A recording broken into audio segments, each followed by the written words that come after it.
મોટી પીપળીમાં નર્મદા નિગમની minor canal તૂટતા હજારો એકરમાં પાણી ફરી વળ્યું તો ખેડૂતોના પાકને ભારે નુકસાન। ખેડૂતો દ્વારા વળતરની માંગણી સાથે અર્ધનગ્ન થઈ નર્મદા નિગમનો કર્યો છે વિરોધ। અતિ ભારે વરસાદ વચ્ચે કેનાલ બની ખેડૂતો માટે આફતરૂપ સર્વે કરાવી વળતર આપવાની ઉઠી છે માંગ। પાટણ જિલ્લાના રાધનપુર તાલુકાના મોટી પીપળી ગામમાં અતિ ભારે વરસાદના કારણે ખેડૂતોને ભારે આર્થિક ફટકો પડ્યો છે। ભારે વરસાદ દરમિયાન ઉપરવાસના ખેતરોને ગામનું પાણી નર્મદા નિગમની માયનોર કેનાલમાં આવતા કેનાલ તૂટી ગઈ હતી, જેના કારણે કેનાલનું પાણી મોટી પીપળી ગામના હજારો એકર ખેતી વિસ્તારમાં ફરી વળતા ખેડૂતો દ્વારા વાવેતર કરેલા પાક સંપૂર્ણપણે નિષ્ફળ ગયા હોવાનું સામે આવ્યું હતું। ખેડૂતોના જણાવ્યા મુજબ વરસાદી પાણી સાથે નર્મદા નિગમની કેનાલનું પાણી ખેતરોમાં ઘૂસી જતા ઊભા પાકને ભારે નુકસાન થયું હતું। ખેડૂતોનો આક્ષેપ છે કે જે કેનાલ ખેડૂતો માટે આશીર્વાદરૂપ બનવી જોઈએ હતી તે આજે બેદરકારીના કારણે આફતરૂપ બની છે। ખેડૂતોએ વધુમાં જણાવ્યું હતું કે શિયાળાની રવિ સિઝનમાં જ્યારે સિંચાઈ માટે કેનાલમાં પાણીની જરૂરિયાત હોય ત્યારે પૂરતું પાણી મળતું નથી। ઉપરાંત વર્ષોથી કેનાલની યોગ્ય સાફ સફાઈ અને જાળવણી કરવામાં આવતી નથી, જેના કારણે ભારે વરસાદના સમયે ઉપરવાસનું પાણી કેનાલમાં એકત્ર થતા કેનાલ તૂટી જવાની ઘટના બની હોવાનું ખેડૂતોનું કહેવું છે। ઘટનામાં કરોડો રૂપિયાના પાકને નુકસાન થયાની ખેડૂતો દ્વારા રજૂઆત કરવામાં આવી છે। અસરગ્રસ્ત ખેડૂતોની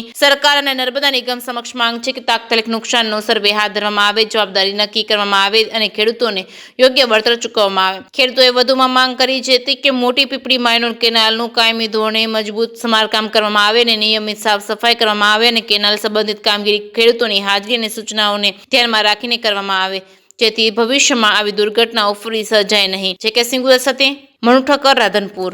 નર્મદા નિગમ હાય હાય, નર્મદા નિગમ હાય હાય, નર્મદા નિગમ હાય હાય, નર્મદા નિગમ હાય હાય, નર્મદા નિગમ હાય હાય, નર્મદા નિગમ હાય હાય, નર્મદા નિગમ હાય હાય, નર્મદા નિગમ હાય હાય, નર્મદા નિગમ હાય હાય, નર્મદા નિગમ હાય હાય, નર્મદા નિગમ હાય હાય, નર્મદા નિગમ હાય હાય, નર્મદા નિગમ હાય હાય, નર્મદા નિગમ હાય હાય। પરમાર હેમુભા બડુભા, ગામ મોટી પીપળી, તાલુકો રાધનપુર, જિલ્લો પાટણ। આ વરસાદી પાણી કેનાલમાં બધું છોડી દીધું અને ખૂબ નુકસાન થયું છે અમારે, બરોબર। આ 500-700 એકરમાં અડદ, જુવાર, બાજરી બધું વાવેલું હતું, બધું બળી ગયું અને કોઈ વર્ષે કેનાલ સાફ સફાઈ કરવામાં આવતી નથી। માંગણી વર્ષો વર્ષ કેનાલ સાફ સફાઈ થાય, રિપેરિંગ થાય, જે કેનાલ ક્લિયર રહે સાહેબ તો નહીં તૂટે અને આ નુકસાનીનું યોગ્ય વળતર સરકાર આપે એવી અમારી અપીલ।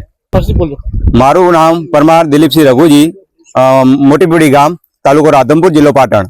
અને મારા ગામમાં 500 થી 700 એકર જમીનમાં નર્મદા વિભાગના કારણે, કેનાલના કારણે હજારો એકરમાં પાણી ફરી વળ્યા છે અને પાક નિષ્ફળ ગયેલા છે। અડદ, તુવેર, બાજરી આ બધું વાવેતર થયેલું હતું, ટોટલ 100% અમારા ગામમાં કેનાલના પાણીના આવવાના કારણે અમારે નિષ્ફળ ગયેલા છે। તો સરકાર સરને અમારી વિનંતી છે કે અમને યોગ્ય વળતર આપે। આ પાણી કેનાલ દ્વારા છોડવામાં આવેલું અને અમારા મોટી પીપળી ગામમાં દરેક ખેતરમાં 500-700 એકરમાં ફરી વળ્યું છે। ના, વરસાદી પાણી કેનાલ દ્વારા બધું આવેલું પાણી કેનાલમાં ત્યાંથી વરસાદનું પાણી છોડેલું હોય, કેનાલનું છોડેલું હોય એ અધિકારીઓને ખબર હોય, કેમ કે આગળના ત્યાંથી પાણી આવે છે।